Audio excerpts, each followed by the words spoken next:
This is a salute to the St. Simons Island Jaycees for tackling a big and badly needed project, the building and the operation of a crime lab and criminal justice training center in Glenn County. Like all Americans, residents of this coastal area of Georgia are worried sick about the frightening increase in crime.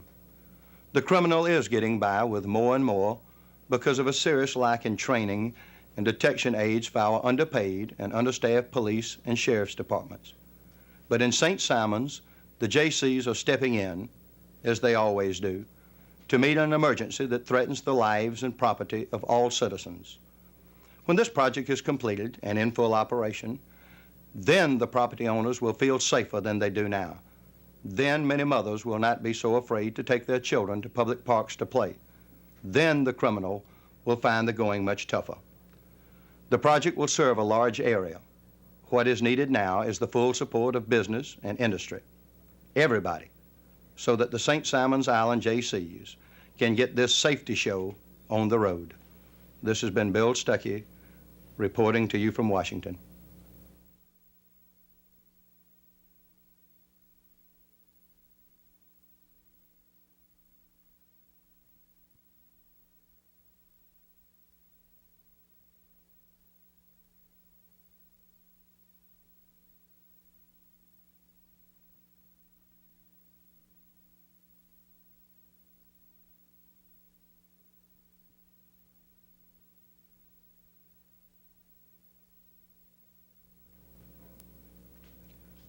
This message is one of deep regret to those counties that I will lose in the remaking of the 8th Congressional District of Georgia. It has been a rewarding thing to have served the wonderful people in these counties. Their steady support has made it easier for me to work harder for their benefit. I still have 10 more months to work for them. I have already held meetings in some of the new counties to learn about their special interests and projects. When the reapportionment committee was working, I told them, and I wrote them, that I hoped the old 8th District would remain intact, but that I would be happy to have any new counties. They did add some great counties, and next year, the 8th District will be within a few thousand people of what the courts and the committee consider an ideal Georgia congressional district. The opportunity of serving this district will be a new and an exciting challenge. This has been Bill Stuckey, reporting to you from Washington.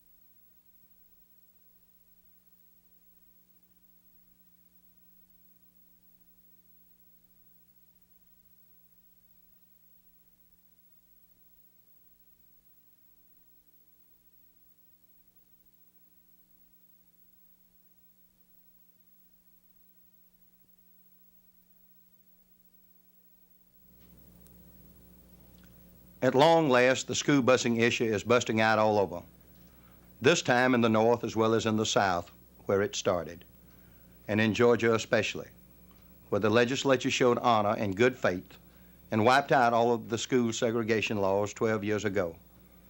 I was asked about the busing problem in a recent interview with the Macon newspapers and TV and radio, and my answer was, and it still is, that when we have 218 congressional districts, a majority in this country with mad parents really putting on the pressure, then you'll see the busing backing up. You're beginning to see it now in the North. Busing hit Detroit in a big way recently, and just look what happened. 5 Michigan congressmen who had been crying loudly for busing, in the South that is, suddenly wheeled around in panic, and they've been falling all over each other since then, voting for every anti-busing bill proposed in the House. They suddenly had some very mad parents whose children had not felt that hardship before. The Detroit congressmen, 2 of them black members, suddenly got the message. I told the Macon news media that President Nixon had given great lip service to opposing busing, and that was all that he had done. Now he is getting the message, and he has called in key members of Congress to find ways to soften court dictates. He just may be a little